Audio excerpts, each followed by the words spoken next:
이게 뭐야? 야!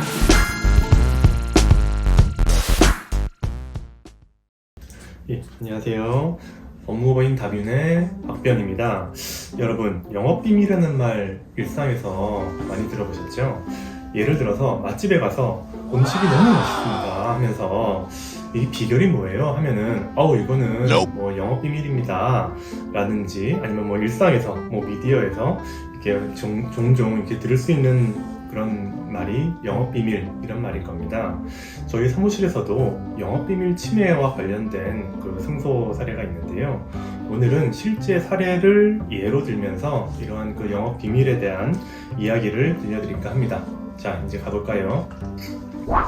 자, 요즘은 만들어진 기업에 취업을 하지 않고 개인 사업체를 운영하시는 분들을 많이 볼 수가 있죠. 이렇게 개업을 많이 하셔가지고 이렇게 영업을 하시는데요. 이렇게 다양한 분야에서 이렇게 창업을 하시는 분들이 많아지면서 자연스럽게 이제 동종 간의 경쟁이 굉장히 치열해지고 있습니다. 이런 경쟁 속에서 살아남기 위해서는 그 분야에서 다른 기업과 차별화된 우리 기업만의 특색 이런 것들이 있어야겠죠. 이런 독자성을 얻기 위해서 오랜 시간 동안 노력하고 돈을 많이 들여가지고 기술을 개발을 했는데 이러한 영업비밀이 다른 회사에 만약에 쉽게 유출이 되어가지고 다른 회사에서 똑같이 만들 수 있다 라고 하면은 정말 큰 문제가 되겠죠. 그래서 우리나라는 부정경쟁 방지 및 영업비밀 보호에 관한 법률, 이게 쉽게 짧게 해서 부정경쟁 방지법이라고 하는데요. 이런 법률을 통해서 타인의 영업비밀을 유출시키는 행위를 처벌을 하고 있습니다.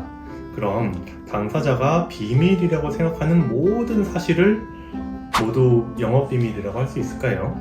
만약에 정말 영업비밀을 침해당했다라고 하면은 어떻게 대처해야 하고 어떻게 처벌할 수 있는지 하나씩 차근차근 설명해 드리겠습니다. 자, 먼저 법에서 인정하는 영업비밀의 기준을 먼저 알아보겠습니다. 내가 영업비밀이라고 생각하는 자료다 라고 해서 무조건 영업비밀이라고 인정되는 것은 아닙니다. 이 부정경쟁방지법에 따르면 공공연히 알려져 있지 않고 독립된 경제적 가치를 가지는 정보 또는 자료를 영업비밀이라고 규정을 하고 있습니다. 이렇게 들으시면은 기준이 조금 모호하다라고 생각을 하실 것 같은데요. 좀 더 세분화해서 설명을 하면은 영업비밀은 비공지성, 즉 비밀성, 그리고 경제적 유용성, 그리고 마지막으로 비밀관리성, 이 세 가지 특성을 모두 가지고 있어야 영업비밀로서 인정이 됩니다. 첫째로 비공지성, 즉 비밀성이라고 하는데요. 어떤 정보나 자료가 비밀이어야 됩니다. 너도 나도 다 알고 있는, 모두가 알고 있는 사실은 비밀이 아니고 그럼으로써 영업비밀이 될 수 없는 건데요. 하지만 오직 기업주, 대표자만이 알아야 될 정도로 절대적인 비밀일 필요는 없고요. 사람들이 그 정보에 대해서 어느 정도 윤곽을 알고 있다 라고 하더라도 이런 구체적인 상세 정보를 모른다면 비밀성, 비공지성이 인정이 됩니다. 만약에 A라는 레시피가 있는데요. 이 안에 어떤 재료가 들어가는지 이런 것들은 대충 알고 있다 하더라도 자세한 비율이나 조리법을 모른다고 한다면 이런 레시피는 비밀성이 인정된다 라고 할 수 있습니다. 둘째로 경제적 유용성입니다. 즉 경제적으로 활용될 수 있는 가치가 있어야 됩니다. 이는 지금 당장 현실적으로 이용되고 있지 않다고 하더라도 장래에 경제적 가치를 발휘할 가능성이 있다라고 한다면 이러한 경제적 유용성이 인정될 수가 있습니다. 마지막으로 비밀 관리성입니다. 비공지성과 이어지는 조건으로 볼 수는 있는데요. 영업비밀을 알고 있는 사람이 이런 해당 정보를 비밀로 유지하기 위해서 관리를 하고 있어야 됩니다. 누구나 쉽게 접근할 수 있고 보호되지 않는 정보나 그런 자료는 영업비밀로 보지 않는다는 것입니다. 실무상에서는 이 마지막 조건인 비밀 관리성이 있는지 이 여부에 따라서 영업비밀의 여부가 결정되는 경향이 많이 있습니다. 그렇다면 비공지성이나 경제적 유효성도 당연히 전제되어야 하겠지만 이 비밀을 어떻게 체계적으로 관리하고 있는가 그리고 노력하고 있는가 이것이 정말 중요한 쟁점이 될 수 있습니다. 그렇다면 체계적인 영업비밀 관리 어떻게 해야 될까요? 비밀을 아는 사람들을 다 이렇게 모아두고 이건 비밀이니까 어디 가서 얘기하면 안 돼. 이렇게 얘기하면은 비밀 관리성이 인정이 될까요? 당연히 안 되겠죠. 우선 모든 그 회사의 직원들이 해당 정보가 비밀이라는 대외비라는 문구로 표시를 하거나 아니면 기업 비밀 관련 서류를 잠금 장치가 있는 곳이나 특정 장소에 보관을 하는 게 굉장히 중요합니다. 그리고 비밀 유지를 위한 관리 규칙을 제정을 하셔야 됩니다. 예를 들어서 영업비밀 관리 규칙이라거나 문서 관리 규칙을 제정을 해서 영업비밀의 관리나 수납, 파기 등의 절차를 명문화하는 것이 굉장히 중요합니다. 둘째, 이 영업비밀을 보관하고 있는 곳에 대해서 별도의 접근 통제나 개발 부서의 관리가 굉장히 필요합니다. 앞서 얘기한 것처럼 장소적인 분리와 보안은 필수이고 예를 들어서 ID 카드 등을 활용을 해서 특정한 자 이외의 접근을 통제하는 것이 굉장히 중요합니다. 셋째, 보다 확실한 비밀 유지를 위해서는 비밀 유지 서약서와 전직 금지 약정 등 명문화를 통해서 비밀 유지 의무를 부과하는 것이 굉장히 효과적입니다. 실제로 이런 비밀 유지 서약서 및 전직 금지 약정을 체결하지 않는 사례들을 어렵지 않게 찾아볼 수가 있는데 절대 그러시면 안 됩니다. 우리 판례에서 유효하게 인정을 하고 있는 부분이기 때문에 이런 부분을 잘 활용하시면 영업비밀 유출 금지를 효과적으로 방지할 수 있습니다. 비밀 유지 서약서와 전직 금지 약정을 작성하실 때 이런 필요한 조항이나 유의하셔야 될 점들은 화면에 따로 띄워드리겠습니다. 실무에 도움이 되는 내용들이 많으니까 꼭 참고하셔서 서류를 작성하시기 바랍니다.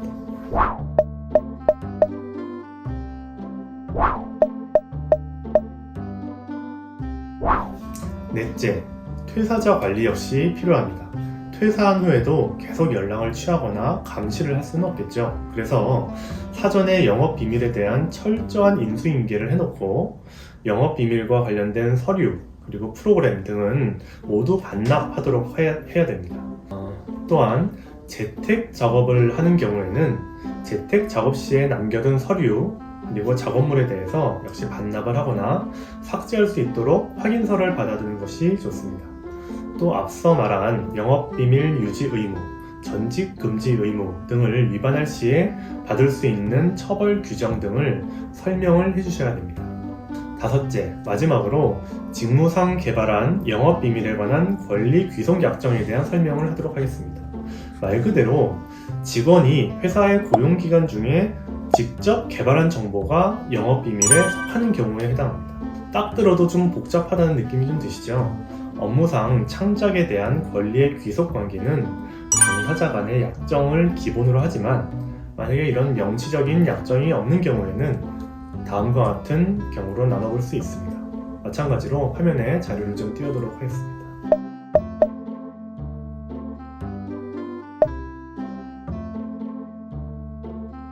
방금 보신 것과 같이 이 경우에는 직무상 개발한 영업 비밀에 관한 권리 귀속 관계를 고용계약서 등에 확실하게 명시하는 것이 굉장히 중요합니다. 계속해서 강조하고 있는 명문화, 이것이 정말 중요하다라는 것은 이제 좀 와닿으실 거라 생각이 되고요. 쭉 정리해서 다시 한번 화면에 띄우도록 하겠습니다. 그렇다면 영업비밀 침해를 당했을 때 어떤 식으로 대처를 할 수 있을까요? 물론 방지도 굉장히 중요하지만 만약에 이런 영업비밀이 실제로 유출이 되었을 때 잘 대처하는 것도 굉장히 중요하겠죠. 크게 민사적 구제 수단과 형사적 구제 수단으로 나눠볼 수 있습니다. 민사적 구제 수단을 먼저 살펴보겠습니다. 첫 번째로 부정경쟁방지법 제10조 제1항에 따라서 영업비밀 침해 금지 또는 영업비밀 예방 청구권을 행사할 수 있습니다. 이 권리는 영업비밀 침해 행위가 계속될 경우 영업비밀 보유자가 그 침해 행위에 따라서 영업상의 이익이 침해되거나 침해될 우려가 있는 사실 및 침해 행위자를 안 날부터 3년간 이를 행사하지 않도록 하거나 그 행위가 시작된 날로부터 10년이 경과한 경우에는 시효로 인해서 소멸되기 때문에 주의하시기 바랍니다. 하지만 이 권리를 행사하기 위해서는 조항에서 말하는 영업비밀 침해 행위로 인해서 영업상의 이익이 침해되거나 침해될 우려가 있어야 됩니다. 이 침해될 우려라는 것은 단순히 침해될 가능성만으로는 부족하고요. 일정 제품 생산이 중지되거나 완제품을 판매하지 못하게 하는 정도의 확실한 예상되는 개연성이 필요하다고 하겠습니다. 두 번째, 부정경쟁방지법 제11조에 따라서 손해배상 청구권을 행사할 수 있습니다. 말 그대로 침해 행위로 인한 손해에 대한 손해배상을 청구하는 것인데요. 입증 책임은 당연히 청구권자에게 있습니다. 그러나 손해액에 대한 산정은 부정경쟁방지법 제14조의 2에 따라서 산정될 수 있습니다. 세 번째, 부정경쟁방지법 제12조에 따라서 신용회복조치 청구권을 행사할 수 있습니다. 손해배상의 일종이기 때문에 손해배상을 대신해서 행사하거나 같이 청구할 수 있습니다. 또 침해자의 비용으로 패소 또는 유죄 판결을 받은 사실이 있다는 그런 내용의 해명 광고, 그리고 판결문 또는 정정문을 게재하는 방법 등이 있겠습니다. 마지막으로 본안소송 이전에 좀 더 신속하고 유용하게 활용할 수 있는 방법들을 소개하겠습니다. 본안소송까지 가게 되면 비용이나 시간 문제를 무시할 수가 없는데요. 바로 가처분이나 조정, 중재 등의 활용이 방법이 될 수 있습니다. 금지 청구에 있어서 중요한 것은 영업비밀 침해 소송에 앞서서 영업비밀의 불법적인 사용이나 침해 우려가 있는 경우에는 법원에 그 침해의 중단을 구하는 가처분 신청을 하는 겁니다. 가처분 사건은 본안 소송을 전제로 하기 때문에 보다 신속하게 처리가 됩니다. 그리고 가처분 결정이 내려지게 되면 사실상 본안 판결과 같은 효과를 발휘하기 때문에 신속한 처리가 가능하겠습니다. 또 조정, 중재 제도를 활용해서 원만한 합의가 이루어질 수 있다고 한다면 비용도 훨씬 저렴하고 또한 비공개로 이 조정, 중재 제도가 진행이 되기 때문에 영업비밀을 보호하면서 분쟁을 해결할 수 있는 그런 장점이 있습니다. 민사적 구제 방법만 하더라도 굉장히 여러 가지 방법이 있죠. 그렇다면 형사적인 제재 수단에는 어떤 것들이 있는지 한번 알아보겠습니다. 형사적 제재 수단으로는 부정경쟁방지법 제18조의 2항에 따라서 10년 이하의 징역 또는 5억 원 이하의 벌금형으로 처벌될 수가 있습니다. 그리고 위반 행위로 인한 재산상 이득액의 10배에 해당하는 금액이 만약에 5억 원을 초과를 하면은 그 재산상 이득액의 2배 이상, 10배 이하의 벌금, 국외 유출의 경우에는 가중합니다. 이 법은 영업비밀 전반을 보호하는 것은 아니고 기업의 경영상의 영업비밀을 보호하고 있고 지금 화면에 보이는 그런 행위에 해당하는 행위를 할 경우에는 처벌을 받게 됩니다. 이전에는 해당 기업의 전 현직 임직원이라는 신분범 조항이 있었는데요. 2019년부터는 이를 폐지를 하고 누구든지 영업비밀을 침해한 자로 처벌이 확대되었습니다. 이 영업비밀 침해범에 대한 친고죄 조항 역시 폐지가 돼서 고소, 고발이 없더라도 처벌이 가능합니다. 또 영업비밀 침해 사범은 개인뿐만 아니라 조직이나 기업도 함께 처벌할 수 있습니다.